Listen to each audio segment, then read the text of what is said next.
My daughter-in-law waited until I was napping to throw my things away. She carried 3 boxes of my belongings to the curb and told my son, "She won't even notice." But I noticed. And when the moving company she hired showed up the next morning, they weren't there to take my boxes. They were there to take her furniture. My son stood in the driveway with his mouth open like a fish. And the man leading the crew looked at him and said, "Sir, we have written authorization from the legal property owner. That would be her." Friends, before this story goes any further, I want to ask you one small thing. Subscribe to the channel, press that like button, and drop a comment telling us which city you are listening from right now. Your support keeps stories like this one alive and reaching more ears every single day. Now sit back, get comfortable, and let us begin. The smell of cedar and old cotton filled my little room on the 2nd floor. It was a smell I had known since I was a girl, the kind of smell that wraps around you like a quilt on a cold morning. I sat by the window in my chair, the one with a slightly loose arm that nobody ever fixed, watching the oak tree in the yard let go of its leaves one by one. Autumn had arrived, and with it, the quiet kind of loneliness that settles in your bones. When you realize the house you are living in no longer feels like yours. 7 years ago, I signed my home over to my son Cornelius. He was steady back then, responsible, the kind of man who remembered to call on Sundays and check the gutters before the rainy season. I believed in him the way only a mother can believe in a child, completely, without conditions, like water believing in the riverbed that carries it. But then he married Priscilla. And the house, my house, began to change. Not all at once. Started small. My doilies disappeared from the side tables. The portrait of my mother came down from the hallway. My herb garden got pulled up and replaced with decorative stones. Because Priscilla said plants attracted bugs. I told myself it was just adjustment. Every new wife wants to put her mark on a home. I had done the same thing when I was young. So I stayed quiet. I moved into the smaller bedroom upstairs. Kept my door shut. I ate my meals early so I wouldn't be in the kitchen when Priscilla was cooking. I made myself invisible, the way old women learn to do when they feel the world shrinking around them. That evening, Cornelius and Priscilla came upstairs together. They never came upstairs together. That alone told me something was wrong. Priscilla went first, which told me even more. She had on her good blouse. The burgundy one she wore when she wanted to seem serious. Cornelius trailed behind her with his hands in his pockets and his eyes on the floor. "Mama," he said, and his voice had that particular sound, soft and careful, like someone placing a glass on the edge of a table. "We need to talk about some things." Priscilla sat down on the corner of my bed without being invited. She folded her hands in her lap and looked at me the way a woman looks at a problem she has already decided to solve. "Mama Eudora," she began, using the name like a formal address, "we have been thinking about the layout of the house. We need the upstairs for a home office. Cornelius's work is expanding and he needs a dedicated space." I said nothing. I looked at her hands, which were perfectly still, the hands of someone rehearsed. "And we thought," she continued, "that the carriage room off the garage would be a wonderful little space for you. Cozy. We'd put a new coat of paint on it." I sat with my hands resting on my sewing box, the old mahogany one my grandmother left me, the one with a brass latch shaped like a bird in flight. I had kept that box for 61 years. It went with me through 4 moves, through widowhood, through lean years when I sewed other people's clothes just to keep the lights on. I looked at Cornelius. He still hadn't looked up from the floor. "And my room?" "Yes. My things." Priscilla smiled with just her mouth. "We'll help you pack, of course. Whatever doesn't fit in the carriage room we can donate. No need to hold on to things that are just collecting dust." She said it so gently. That was what made it sting so deep. She dressed the whole thing in kindness, the way you dress bitter medicine in honey. I looked at my sewing box. I looked at the window.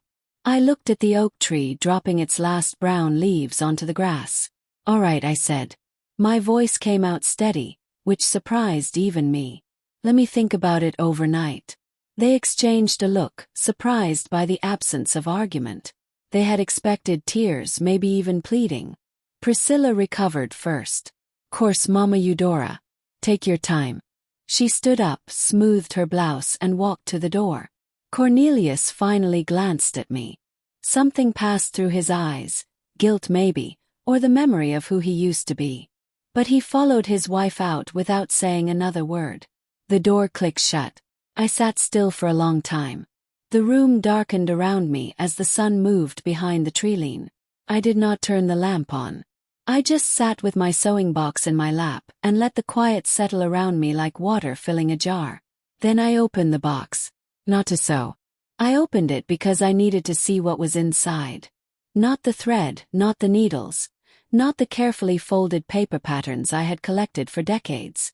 There was a compartment underneath all of that, a false bottom I had built myself 40 years ago with a small woodworking kit and a very specific kind of patience. I pressed the hidden latch, the one disguised as a decorative rivet on the inner wall, and the bottom panel lifted. Underneath it lay a folded envelope. Inside that envelope were 4 things: a handwritten letter, small brass key, a document with a gold embossed seal at the top, and a business card so old the edges had gone soft.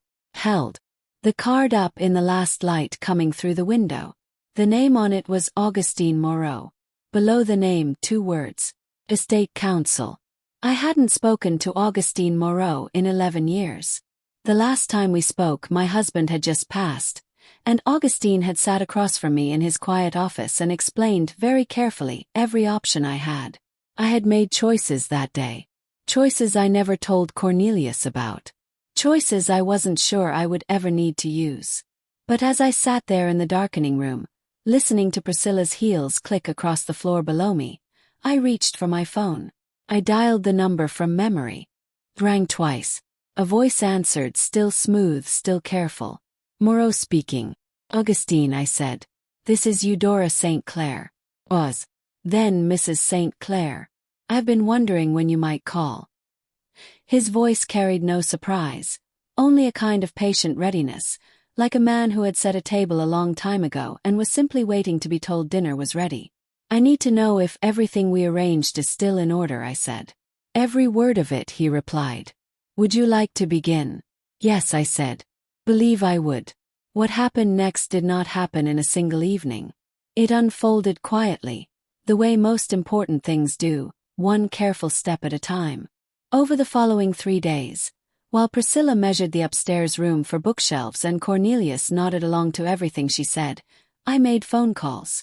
I sent emails from the old account I kept on the small tablet I stored in my sewing box. I signed documents that Augustine delivered personally, driving 3 hours from his office because I asked him to and because he remembered what kind of woman I was. I did all of this between meals, between the hours when the house was quiet, between Priscilla's trips to the home goods store and Cornelius's long work calls. I moved through those days like water, still on the surface, moving hard underneath. On the 4th morning, Priscilla came upstairs while I was drinking my tea and told me that she had arranged for a cleaning crew to come that weekend. She said they would help with the transition. She said it very cheerfully, like she was doing me a favor. She also said she was going to go ahead and clear a few things out of my room to get a head start if I didn't mind. I told her I didn't mind. After she left, I picked up my phone and called Augustine one more time. Everything is filed, he said before I could speak. The county recorder's office confirmed receipt this morning. I nodded to no one. Good, I said. Then I finished my tea. It was a Tuesday when Priscilla made her move. I was sitting on the front porch in the morning light when the truck pulled up. Not the cleaning crew. A moving company. A large one, with a logo on the side and 2 men who moved with the professional efficiency of people paid by the hour. Priscilla directed them from the front door with a clipboard. She had a clipboard. I want to be very clear about that detail because it told me everything about how long she had been planning this. She pointed toward the upstairs window. 2nd floor, she told them. The larger bedroom. Everything that belongs to the older woman. Can all go into storage. I watched from my chair. I had my sewing box on my lap and my good coat on, the camel-colored one I saved for important occasions. One of the moving men glanced at me as he walked past. I gave him a small nod. He hesitated, looked at his paperwork, looked back at me, and then said quietly to his partner, "Hang on a second." He pulled out his phone. Made a call. Priscilla was still talking to the other man when the first one came back. He cleared his throat. "Ma'am," he said, directing himself to me and not to Priscilla. "Are you Eudora St. Clair?" I said. He extended the clipboard toward me. "Would you mind reviewing this work order?" Priscilla's head turned. Her smile went fixed. The work order was not for my room. The work order listed the master bedroom suite on the ground floor, the living room sectional, the dining table Priscilla had chosen, the custom shelving she had installed in the den. It was a full inventory of nearly everything Priscilla had brought into the house and a number of items she had purchased using accounts I now had full documentation of. Priscilla crossed the porch in 4 steps. "What is this?" she said, her voice climbing. "Where did this come from?" "That is an authorized removal order," said the moving man, with the polite blankness of someone who had seen this kind of scene before. "Authorized by the property owner." Priscilla turned to me. Her face had gone a color I had no name for, somewhere between red and pale. "You are not the property owner," she said. "I signed this house over years ago." "You said so yourself." I looked at her steadily. I reached into my sewing box and withdrew the document with the gold embossed seal, the one Augustine had prepared 11 years ago and updated 3 weeks before today. I handed it to her without a word. She read it. The clipboard dropped from her hands and hit the porch floor with a loud crack. "Cornelius," she screamed, turning toward the house. "Cornelius, come out here right now." Cornelius appeared in the doorway in his work shirt, a coffee cup in one hand, confusion already on his face before he even saw what was happening. He looked at the truck. He looked at the moving men. He looked at Priscilla's expression and then at me sitting in my chair with my sewing box and my good coat. "Mama," he said slowly. "What is going on?" I let Priscilla answer. She thrust the document at him with a shaking hand. "Read it," she said. He took it. He read it. I watched his face move through several expressions the way weather moves through a sky. Confusion first. Then understanding. Then something that looked like shame. "This says the transfer of property was conditional," he said quietly. "Conditional on what?" Priscilla demanded. "On me being permitted to reside in the main residence for as long as I choose to," I said. "In a room of my own choosing, on the floor of my choosing, with full access to all common areas of the home. It was a condition your father and I attached before I signed anything." Cornelius looked up at me. "You never told me that." "No," I said. "I never needed to. Till now." Priscilla sat down on the porch step. She did not choose to sit. Her legs simply stopped working and the step caught her. The moving men waited with professional patience. Cornelius read the document again, more slowly this time. His coffee cup was still in his hand. He had forgotten it was there. "There was a second page," I said gently. He turned to it. On the second page was a clause Augustine had added at my request, a quiet but very specific clause that outlined what would happen to the property in the event that the conditional terms of the transfer were violated. Cornelius read it once. He read it again. Then he set his coffee cup down very carefully on the porch railing and sat down next to Priscilla on the step. I did not gloat. That has never been my nature. I simply watched my son read the thing he should have asked to read 7 years ago. When he finished, he folded the document and held it in both hands like something fragile. "Mama," he said. His voice was different now. Muller. The voice of the boy he used to be before Priscilla taught him a different way of speaking to me. "I want you to understand something," I told him, and I kept my voice low so the moving men couldn't hear. "I did not come here to punish you. I came here because this is my home. It was my home before you were born and it became yours because I loved you enough to give it. But love is not the same as surrender." Priscilla had her face in her hands. I looked at her for a moment without hostility. She was not a wicked woman in the way of fairy tales. She was simply a woman who had decided what she wanted and had not thought carefully enough about what was already there.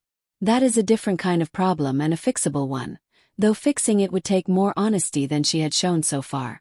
The moving men at my instruction put everything back.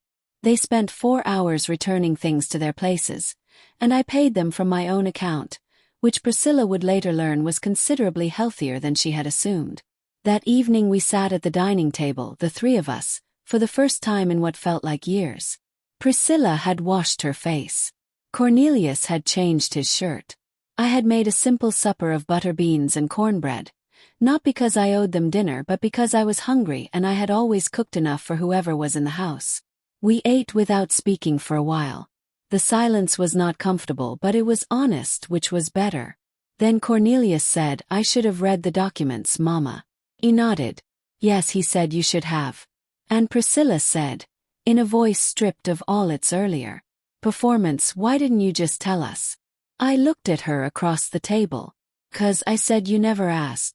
That was the truth of it. In 7 years, neither of them had ever sat down with me and asked.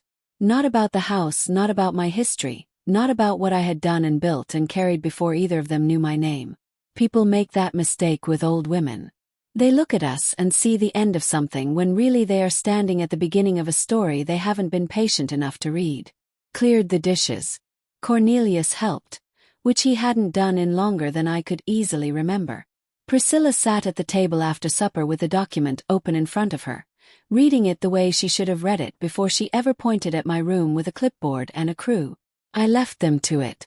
I went upstairs to my room, the one I had chosen, the one with the oak tree outside the window. I opened my sewing box. I ran my fingers over the spools of thread, the needles in their cushion, the paper patterns folded with the precision of old habit. I pressed the hidden latch and the false bottom lifted. I looked at the empty space where the document had been. Then I put a new thing in its place. A small notebook, blank, with a green cloth cover. I had bought it weeks ago without knowing exactly why. Now I knew. I was going to write things down. Not for anyone else. For myself. Because I had learned more than once and more than I should have needed to, that when you do not write your own story, other people will write it for you. And they will get it wrong every single time. The weeks that followed were not easy. Peace is not the same as the absence of difficulty. Priscilla did not transform overnight into a warm and gracious woman. She was who she was, careful, controlled, a person who found openness uncomfortable. But she began to knock before entering rooms. Small thing. Real thing. Cornelius started coming upstairs in the evenings. Not every evening, but enough. He would sit in the chair near the window and sometimes we would talk and sometimes we would just sit, which is something he had never been able to do as a boy. He was always moving, always needing the next thing. I used to worry about that quality in him.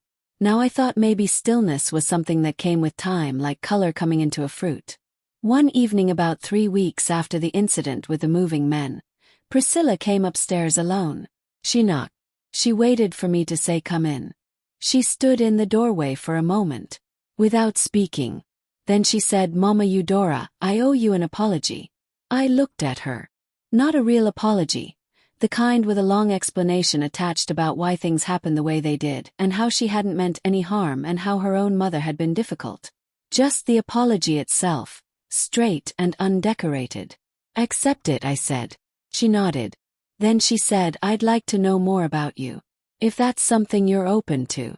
I thought about that for a moment. "Sit down," I said, and pointed to the chair Cornelius usually used. She sat. And I began to tell her about the year I was 23, which is where my real story starts. Before the house, before Cornelius, before any of the things she thought she knew about me. I told her about the city I had lived in, a place so different from this quiet suburban street that it might as well have been another planet. I told her about the business I had started with $60 and a borrowed sewing machine in a one-room apartment with a window that faced a brick wall. I told her about the clients I had built from nothing, the wedding dresses and the church robes and the school pageant costumes, and how word of mouth in a close community travels faster than any advertisement ever printed. Priscilla listened. She had good listening in her when she chose to use it. I can see her leaning forward slightly in the chair, her hands still for once. Her eyes on my face the way eyes look when a person is actually present. "How long did you do that?" she asked when I paused. 22 years, I said. Until Cornelius's father's health made it necessary for me to stop. She was quiet for a moment. "You gave up your business for him." Not gave up, I said. Put down. There's a difference. You can put something down and pick it up again. You can give something up and it's simply gone. I never gave it up. The pattern is still in me. She looked at my sewing box on the table by the window.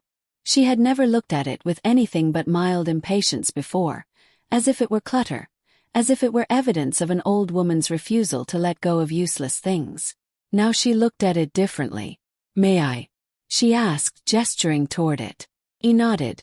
She lifted it carefully and held it in both hands, feeling the weight of it. Mahogany is heavy. Solid things always are. This is beautiful, she said. My grandmother made it, I told her. She learned woodworking from her father, who learned it from his father, who built furniture for people who could not afford to buy it from stores. She set it down gently on the table. I watched her do it and felt something ease in my chest. The following Saturday, Priscilla asked if I would teach her to sew. I want to be very honest with you. My first instinct was to say no. Not out of cruelty, but because teaching is an act of trust and trust had been damaged between us and repairing it takes longer than 3 weeks and one sincere apology. But I thought about what I had said in the document, about the kind of home I wanted this to be. I had not signed my house over so that it could become a place of cold distances and careful avoidances. I had signed it over because I believed in continuity, in the passing forward of things. So I said yes. We started with the basics. How to thread a needle. How to read a pattern. How to cut fabric on the bias so it hangs the way you want it to rather than the way gravity decides for you. Priscilla was not naturally patient, which meant she made mistakes quickly and frequently. But she had determination, which is a different and sometimes more useful thing than patience. She ripped seams and re-sewed them without complaint. She pricked her fingers and did not make a fuss. She asked questions and actually waited for the answers. Cornelius found us one afternoon in the sitting room with fabric spread across the coffee table, and both of us bent over a half-assembled piece in concentrated silence. He stood in the doorway for a moment, without speaking. Then he said, "Should I make coffee?" "Yes," I said. He did. And the three of us sat together with our coffee and the half-finished fabric project between us, and for a little while the house felt like itself again, like the home it had been built to be, full of quiet industry and the particular warmth that comes from people choosing to be present with each other. I want to be careful not to make this sound simpler than it was. There were still difficult days. Priscilla reverted sometimes, not to cruelty but to distance, which is its own form of absence. Cornelius still let her speak first in most conversations, still shaped himself around her preferences in ways that made me want to say something sharp and true to him. But I was learning too. Learning to speak earlier rather than waiting until things had built to a point where silence was no longer possible. Learning that the woman I had become in my quiet years, invisible, self-contained, making herself small to avoid friction, was not actually who I was. She was a habit, a survival strategy. And strategies can be changed when the situation changes. The real turning point, the one I had not planned for, came on a morning in late November. I had gone downstairs early to start the kettle when I found Priscilla already in the kitchen. She was sitting at the table with a cup of tea cooling in front of her and her phone, face down beside it. She had been crying. I could tell by the particular flatness of her face, the way it looked like a room after the furniture has been rearranged, and everything is technically in its place but the proportions feel wrong. I set the kettle on and sat across from her without asking if she wanted company. She looked up. Then she looked down at her cooling tea. "My mother called this morning," she said. Waited. "We don't get along," she continued. "We never really have." I said nothing. "My mother thinks I married beneath me," she said, and something in her voice was very carefully flat. "She thinks Cornelius is not enough. That the house is not enough. That the life is not enough." She looked up at me. "She has always thought that I was not quite enough either." "Oh," I said. And I understood then, in a way I had not understood before, something about Priscilla that I should probably have looked for earlier. The way she moved through the house, always rearranging, always upgrading, always pushing toward something more elevated, was not really about me. It was about a voice she had been listening to for 30 years. A voice that told her what she had was never quite right. That is a heavy thing to carry. I know because I spent years carrying a different version of it. I got up and poured 2 fresh cups of tea and brought them back to the table. Then I told her something I had never told Cornelius. I told her about my own mother. About the way she used to look at everything I made, the dresses, the curtains, the quilts, and find the one flawed stitch in it. About how I spent 20 years sewing the perfect seam trying to earn a look of uncomplicated pride from a woman who did not have that look in her. And about the morning I finally understood that I was not sewing for her. I had never been sewing for her. I was sewing because the making of things was in me, mine, not borrowed, not earned, simply given. Priscilla was very still while I talked. When I finished she was quiet for a while. Then she said, "How do you stop hearing it?" Voice. Thought about that. You don't exactly, I said. But you can learn to hear other things louder. She nodded slowly. We drank our tea. Outside. The oak tree stood bare and dignified in the November light. The yard was covered in leaves that would need raking. I thought I would go out later and make a start on them. And I thought maybe Priscilla would come out too. Not because I would ask her to, but because sometimes when the thing between two people shifts, they find themselves moving in the same direction without either of them planning it. The raking happened. So did other things. A trip in December to the fabric district 2 towns over where Priscilla spent 2 hours choosing materials with an intensity she usually reserved for home furnishings. A Sunday in January when Cornelius cooked dinner, badly, cheerfully, and we ate it anyway without complaint. The slow reformation of habits is unglamorous work. Does not announce itself. It simply accumulates, the way a path is worn into a hillside, not by any single footstep but by the patient repetition of them. By February, the carriage room off the garage was finished. Not as a place for me to be moved into. As a proper studio. My idea. My design.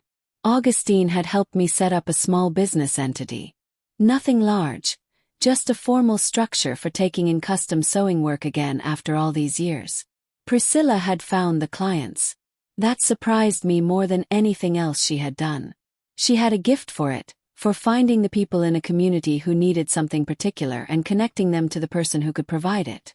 She found a woman planning her daughter's wedding who wanted something that did not look like anything in a catalog.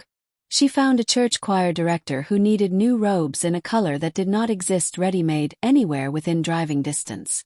She found a retired schoolteacher who had a photograph of her grandmother's dress and wanted something made in its image. I sat in my studio in the carriage room on a Tuesday morning in late February with the first commission spread across the cutting table, a length of ivory silk organza that caught the light like still water, and I felt something that I had almost forgotten I was capable of feeling. Not happiness exactly, though it was close to that. More like rightness. The specific satisfaction of being where you are supposed to be. Doing what you are supposed to be doing, with your hands in the work and your mind clear and the morning light coming through the window at the right angle. Cornelius came by around 10 to drop off coffee. He stood in the doorway of the studio and looked at the fabric on the table and the pincushion I had placed on the windowsill and the green notebook open on the small desk in the corner where I had been writing things down. He looked at all of it for a moment. Then he said, "Mama, this is really something." And in his voice was that thing I had been waiting a long time to hear again. Uncomplicated pride. Not performing, not qualifying, just there, plain and warm as sunlight. Thanked him. He left the coffee and went back to his work. I picked up my scissors and made the first cut into the ivory silk, clean and deliberate, the way a good cut should always be. And I thought about what I had said to Priscilla on that November morning. About hearing other things louder. About the voice in you that is yours alone, not borrowed, not earned, simply given. The scissors moved through the silk with a sound like a long, slow exhale. This story is not about defeat or triumph. It is about the more complicated and more interesting thing that happens when two people who have misunderstood each other are finally forced to stop and look clearly.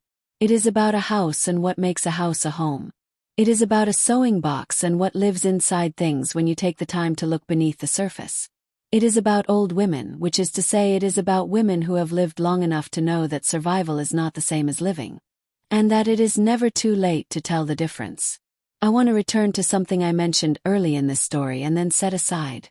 The document. The one with the gold embossed seal. I have told you what it contained, the conditions of the property transfer, the clause about residence, the clause about what would happen if those conditions were violated. But I have not told you why I had Augustine prepare it. People assume I must have anticipated Priscilla. That I saw trouble coming from the beginning and protected myself. That is not quite right. I had Augustine prepare that document 11 years ago, in the days after my husband's funeral, because I have always believed that love without structure is just a feeling and feelings change. A house is not a feeling. A house is a structure. And a structure needs its foundation protected even when everyone involved fully intends to be honorable. I was not anticipating betrayal. I was anticipating time. Time changes people. Changes relationships. It changes what we need from each other and what we are able to give. I was simply making sure that no matter how people changed, the home I had built would remain mine in the ways that mattered. Augustine had said to me in his office on the day we signed the original papers, "Eudora, you are protecting your future self from your present self's generosity." I liked that. It was the most precise thing anyone had ever said to me about love. Because generosity without limits is not really generosity. It is an abdication.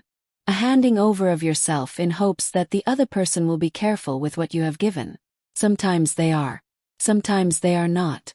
The wise thing is to give generously and also to be clear. To be warm and also to have a document. These things are not contradictions. They are both simply forms of care. By March, the studio was operating 3 days a week. The wedding dress commission had been delivered and the bride's mother had cried, which is the highest form of professional praise in that particular line of work. The church choir had their new robes.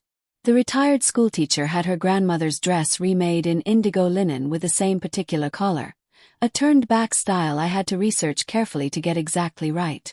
I was in correspondence with 4 more potential clients. Priscilla had set up a simple website with photographs she took herself on a Sunday afternoon when the light in the studio was right. She had an eye for it. I had not known that before.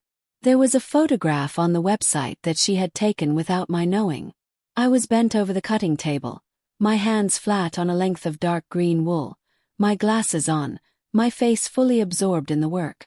I looked old in the photograph. I mean this without self-pity. My hands are knotted. My hair is white. The lines in my face are deep. But I also looked, in that photograph, completely and entirely myself.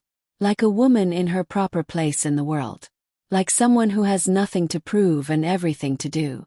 Priscilla had chosen that photograph for the front page of the website. I had not asked her to. I do not know if she understood why she chose it. But I thought I understood. She was beginning to see me. Not as an obstacle or an obligation or a remnant of her husband's history. As a person. As a woman with a story that predated her and would, in some form, continue after her. That is all any of us really want, when it comes down to the bone of it. To be seen as full. Not as a problem to be managed or a burden to be arranged, but as a complete and continuing thing. One evening in late March, I sat on the front porch in the last warmth of the day. The oak tree had started budding. Small tight green buds along every branch, tentative but definite, the way new things always begin. Cornelius came out and sat in the other chair. We sat in silence for a while, which we had gotten better at. Then he said, "Mama, I need to ask you something." I looked at him. He was looking at the oak tree. He said, "When you were in that room upstairs all those years before everything happened, did you know? Did you know it would come to this point?" I thought about that carefully because it deserved a careful answer. I knew something was building, I said. I didn't know what shape it would take. He nodded. "I'm sorry," he said. Not sorry the way he had said it before, quickly, as a performance. Sorry the way a person says it when they mean the full weight of the word. I know, I told him. And I put my hand on his arm for a moment, the way I used to when he was a boy and had done something wrong and was sitting with the weight of it. Then I took my hand back and we both looked at the oak tree and the green buds coming in and the light going soft and gold above the roofline. That is the thing about repair. Does not erase. It does not restore things to exactly what they were before the breaking. It makes something new from the pieces, which is different, and sometimes if the work is done honestly it is actually better. Not perfect. Better. More true. More earned. We are coming toward the end now, so let me tell you the last thing. I have been telling you this story and I want to make sure you understand what kind of story it is. It is not a story about an old woman triumphing over a cruel daughter-in-law. Priscilla was not simply cruel. She was frightened and ambitious and careless in the particular way of people who have been told their whole lives that they are never quite enough. She needed to win in every room she entered because she had been taught that the alternative was invisibility. I understood that better than she knew. It is not a story about a son who failed and then redeemed himself in a single dramatic gesture. Cornelius did fail, quietly and consistently and over time, the way that particular failure always happens. And his repair has been quiet and consistent and ongoing, which is the only real way repair works. It is a story about a house and what a house can hold. About a sewing box and what lives in old things when someone finally takes the time to look inside them. About a woman who made herself invisible for years and then, because she had no other choice, became visible again. And found, to her own surprise, that she was still entirely there. I am still entirely here. That is the thing I want to say directly to every person listening who has ever been made to feel that their time has passed, that their usefulness is behind them, that they have become a piece of furniture. Too sentimental to throw out but no longer quite fitting the decor. You are still entirely there. Beneath the quiet you had to learn, beneath the smallness you had to practice, beneath the survival strategies and the careful silences, you are still entirely and completely yourself. And the document, if you need one, exists. The capacity to press the hidden latch and see what is underneath has not left you. It is simply waiting. Knowing when to use it is the whole of wisdom. In April I started teaching a small sewing class. For women. They ranged in age from 26 to 71. The 26-year-old had never held a needle. The 71-year-old had sewn her whole life and came, she said, not to learn but to have somewhere to be on Wednesday afternoons where something real was being made with her hands. I understood exactly what she meant. I understood it better than she probably expected me to. We met in the studio in the carriage room. Priscilla set up the space before the first class, arranging the chairs and laying out the materials, and she did it with the same careful thoroughness she brought to everything she organized. Before she left, she paused in the doorway and looked around at the room. "This is a good room," she said. I agreed. Left. I stood in the good room in the morning light and waited for my students. The women arrived one by one. The 26-year-old was nervous and kept apologizing for things before they happened. The 71-year-old came in, sat down, picked up a needle, and said, "All right, let's begin." I liked her immediately. We began. This is where I want to leave you. Not at the dramatic moment with the moving men and the clipboard and the document with the gold seal. Not at the porch conversation or the November kitchen or the moment Priscilla held my grandmother's sewing box in her hands and felt its weight. I want to leave you here. In the studio on a Wednesday morning in April. 4 women around a table. Fabric under their hands. Needles moving through cloth, which is one of the oldest human actions there is. The joining of separate pieces into something whole. Outside, the oak tree is fully leafed. The yard is green again. Through the window I can see the main house, my house, sitting in the spring light the way a thing sits when it knows what it is and is not troubled about it. I am not troubled about it either. That is the thing about getting your house in order, and I mean this in every sense of the phrase. Once it is done, once the foundation is clear and the conditions are known and the hidden things have been seen, you can stop thinking about the structure and simply live inside it. You can put your hands in the work. You can teach what you know. You can sit with the people who are becoming, slowly, what you hope they might be. You can hear the scissors move through fabric and the needles pull through cloth and the sound of 4 women breathing in a room where something real is being made. You can look out at the oak tree in the April light and feel, all the way down to the marrow of your old good bones, that your life is not ending. It is only just becoming what it was always meant to be. Now hold on because we are not done yet. I want to tell you about a thing that happened in May, 2 months after the moving men came and went and left everything standing. Started with a phone call. Not one I made. One I received. I was in the studio when it rang, a number I did not recognize, an area code I had to think about for a moment before placing it. Go. Answered. On the other end was a woman named Gwendolyn Achebe, a name I had not heard in 40 years. We had known each other in our 20s. In the city, back when both of us were young women with more ambition than resources and more courage than sense, which is exactly the right proportion for that particular age. Gwendolyn had tracked me down through Augustine Moreau. She said Augustine's name with a particular warmth that told me their friendship had continued past the point where mine with him had paused. Eudora, she said, when I picked up, I have been looking for you for 3 years. I was surprised enough that I laughed, which is not usually my first response to surprises. Why, I asked. 'Cause, she said, I have something I want to ask you. She paused, the way she always used to pause before saying the thing she actually meant. I am opening a school. A real one, not a class, a school. For women who want to learn to make things. Fabric, leather, textile arts of all kinds. Have the space. I have the funding. I am missing the person who should be teaching the core program. I held the phone for a moment. Gwendolyn, I said, I am 73 years old. So, she said. I know women who started new businesses at 81 and did the best work of their lives. I am not asking for your age. I am asking for your hands and your knowledge and your 40 years of experience. Are those things still available or not? I looked around the studio. The ivory silk from the first commission was gone, delivered and praised and paid for. In its place was a length of deep blue cotton waiting for a project. My green notebook was open on the desk. My grandmother's sewing box was on the windowsill where I had moved it so the brass latch caught the morning light. Are those things still available or not? That is one of the finest questions anyone has ever asked me. Because it assumed, without requiring me to defend it, that the things I had accumulated over a lifetime of making were not behind me, were not archived, were simply available or not, depending entirely on my own answer. Yes, I said. They are available. Good, said Gwendolyn. Then come to Chicago for a week and let me show you what I am building.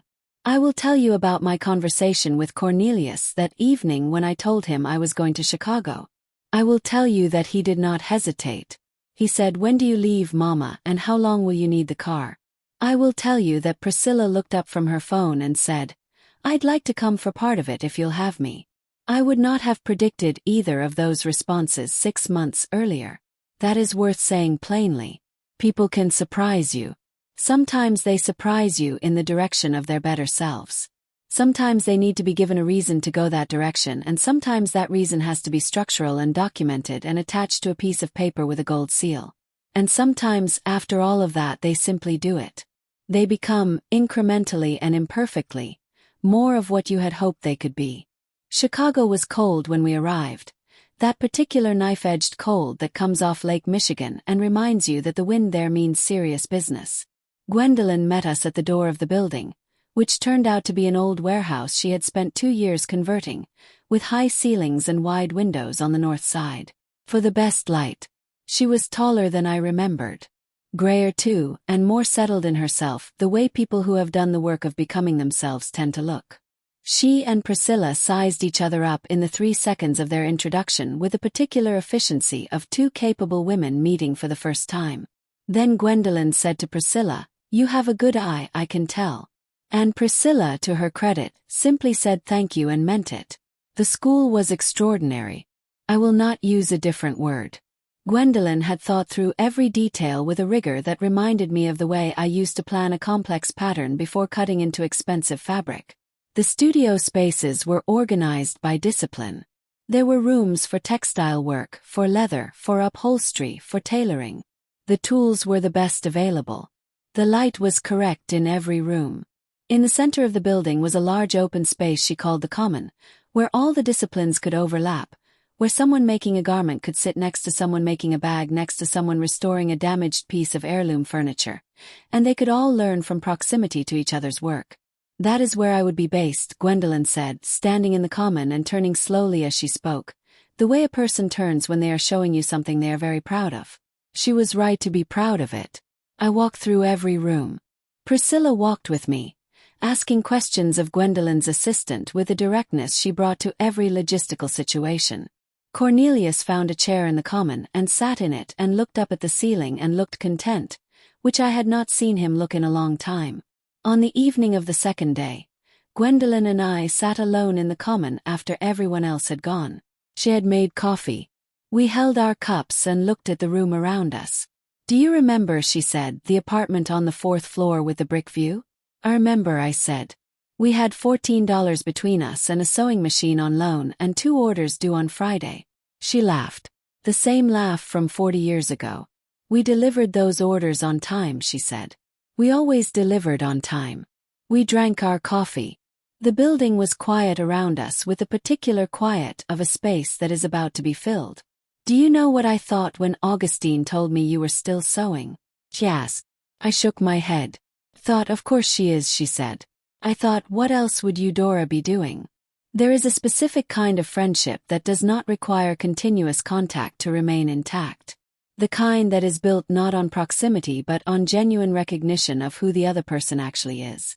Gwendolyn and I had that kind. 40 years between conversations, and she still knew, without needing to be told, what I would be doing and why I would still be doing it.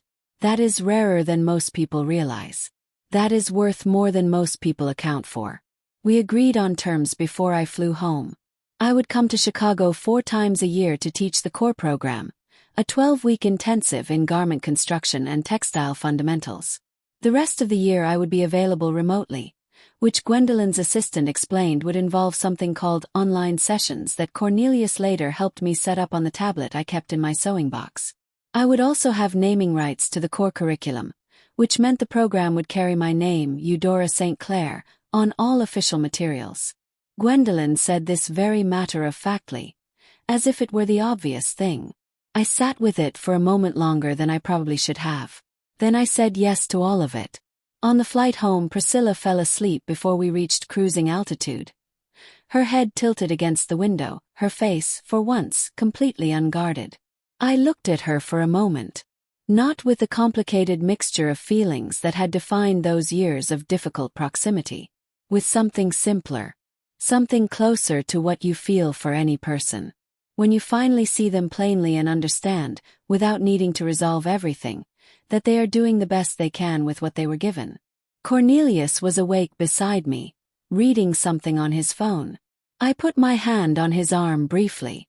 He looked up. "Just checking," I said. He smiled. "Real one." I looked out the window at the clouds below and the dark blue above, and thought about the green notebook on the desk in the studio with all the pages still blank past where I had written the beginning of this story. I had work to do when I got home. The pages were waiting. The fabric was waiting. Class was on Wednesday. 4 women around a table. The 71-year-old who came to have somewhere real to be. The 26-year-old who apologized for things before they happened. 2 others I have not told you enough about yet. Marguerite, who was 44 and had just left a 30-year career in insurance and needed, she said, to learn to make things with her hands because she had spent 3 decades making things with her head and her hands had started to feel left out. And Diane, who was 60, who had cared for her mother through a long illness and was now, for the first time in 8 years, in possession of her own Tuesday afternoons and her own Wednesday mornings and did not quite yet know what to do with all that time and space. I knew something about all of those situations. I had resources for all of them. Not solutions, because that is not how any of this works. But materials and tools and the particular knowledge that comes from having sat with fabric under your hands for a long time and learned, slowly and imperfectly, how to make separate pieces into something whole. That is what I had to offer. That is what I was offering. That is what I intend to keep offering for as long as my hands will hold a needle and my eyes will track a seam. Which, on my current estimation, is quite a long time yet. We landed on a Thursday evening. The airport was its usual organized chaos. Cornelius got the luggage. Priscilla got the car. We drove home through the dark with the heater on and the radio low and nobody needing to say anything in particular. The house was lit from outside by the porch light, which I had left on before we left. We had been gone 4 days. The oak tree was dark against the night sky. The studio window was dark. The main house glowed softly, the way a house glows when it is waiting for the people who belong in it to come back. We went in. I went upstairs first. Opened my room. Everything was exactly as I had left it. The sewing box on the windowsill. The green notebook on the desk. The chair by the window. The oak tree outside, just visible in the darkness. Put my bag down. I went to the desk and opened the notebook. Picked up the pen. I wrote the date at the top of the next blank page. Then I wrote one sentence. This is not the end of the story. Closed the notebook. Put the pen down. I looked at the oak tree for a while in the dark. Then I got ready for bed, which is what people do at the end of days, even important ones. Even days when things have shifted and settled and started. You get ready for bed. You sleep. The next morning arrives. You open your sewing box. You pick up the scissors. You begin again. That is the whole of the practice. Beginning again. The next Wednesday the 4 women came back. Marguerite had practiced at home and her seams had improved considerably. The 26-year-old had stopped apologizing before things happened and started just doing them. Diane had bought herself a small portable sewing kit that she carried in her purse, which she showed me with the pride of a person who has taken the first real step toward a new self. The 71-year-old brought pastries. We ate them before we began working, which I allowed because life is short and good pastry should not be hurried past. Then we worked. The room filled with the sounds of scissors and needles and thread pulling through fabric, and occasionally one of us saying something useful or funny or both. Outside the studio window the May light was clear and long. The oak tree was full and green. The main house sat in the yard the way it had always sat, solid, considerable, mine. Inside the studio 4 women were learning to make things. The 71-year-old was humming quietly to herself. I watched her for a moment and thought that was exactly right. That was exactly what the room was for. Then I picked up my own work and joined them. A month after the Chicago trip, Gwendolyn sent me a package. Inside it was a framed photograph, printed large, of the common room at the school on the day we had visited. The room was empty in the photograph, just the high windows and the good light and the open space with all that possibility gathered in it. But along the bottom of the frame Gwendolyn had affixed a small brass plate, the kind you see on commemorative things. It read, in clean engraved letters, the Eudora St. Clair Corps Program. Then beneath that, in smaller letters, for those who are still entirely there. I held that frame for a long time. I thought about the document with the gold seal and the hidden compartment in my grandmother's sewing box, and the phone call from Augustine and the moving men with their professional patience and Priscilla's clipboard dropping onto the porch with a crack. I thought about the November kitchen and the tea and the voice that Priscilla had been listening to her whole life and the different voice I had been listening to for a different portion of mine. I thought about the oak tree losing its leaves in autumn and filling with buds in spring, which is the oldest story there is and still the truest. Then I went and hung the frame on the wall of the studio, in the spot where the light from the north window catches it in the morning. It is the first thing I see when I come into work. It is the first thing my students see when they sit down. I have not explained it to any of them. I do not think I need to. The thing about stories is that the right people understand them without being told. They read them the way you read fabric, not word by word but all at once, feeling the weight and the texture and the particular way the light comes through. My grandmother's sewing box is still on the windowsill. The brass latch still shaped like a bird in flight, still catching the light the way solid beautiful things always catch the light. The false bottom is still there. The compartment is not empty now. It holds the green notebook, nearly full. It holds the brass key, which I have decided to keep. It holds the business card that is not so soft at the edges anymore because Augustine printed me a fresh one when we met in Chicago. And it holds one new thing. A folded piece of paper. Not a legal document this time. Not an invoice or a contract. Letter. Written in Priscilla's handwriting, on the good paper she keeps for important correspondence. I won't tell you everything it says. Some things are private. But I will tell you the last line because the last line belongs to this story. It says, "I am grateful that the house was yours." I read that line when she gave me the letter and I had to sit down. Not from weakness. From the weight of it. Because that is the whole of what I wanted from her. The simple acknowledgement that what was mine, that giving it did not mean losing it, that love and structure can exist in the same house, that a woman who has given her whole life to building something retains the right to live inside what she built. That is the whole of it. That is the foundation. And it held. Just as it was always designed to do. I sat in my chair and held Priscilla's letter, and outside the window the oak tree stood in the summer light, full and permanent and entirely itself. Which is all any of us are really trying to be. Entirely ourselves, entirely present, entirely here in the house that is ours, with the work that is ours, with the people who have slowly, imperfectly, wonderfully come to see us fully. That is the story. That is my story. And if any part of it sounds like yours, if any corner of it feels familiar, if you have ever made yourself small in a space you built, if you have ever waited too long to press the hidden latch, if you have ever been told there is no room for you in your own house, then I want you to know something directly and without qualification. The document exists. The latch is still there. The compartment is not empty. You are still entirely there. And it is not too late. It is, in fact, exactly the right time. The right time is always exactly now, which is when you are listening, which is when the story is being told, which is when the light is coming through the window at exactly this angle and the oak tree is doing what the oak tree does and your hands are available and the work is waiting. Begin again. That is the whole instruction. Begin again. I looked at the river of my life laid out behind me and ahead of me, all those bends and still stretches and narrow fast-moving places where you have to pay attention, and I felt, for the first time in years, fully oriented. I knew exactly where I was on the map. I knew exactly how I had arrived here.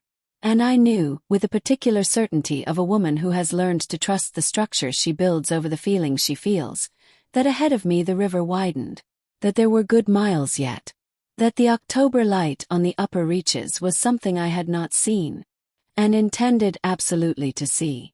And so I turned toward it, picked up my work. I opened the notebook to a new page. I wrote the date, picked up the scissors, and I began. Did you enjoy the story? I would love to know which city you are listening from, so drop it in the comments below and let's meet there. If this story moved you and you would like to help me bring more like it, you can send a super thanks. Every bit of your support means the world to me and keeps these stories coming. I am so grateful for each of you, who sits and listens and then tells me about it. On the screen right now you will see 2 more stories that I think you will love. There is so much more waiting for you on this channel. Please do not forget to subscribe so you never miss a new story. I will see you in the next one. With love and with respect from Auntie's Stories.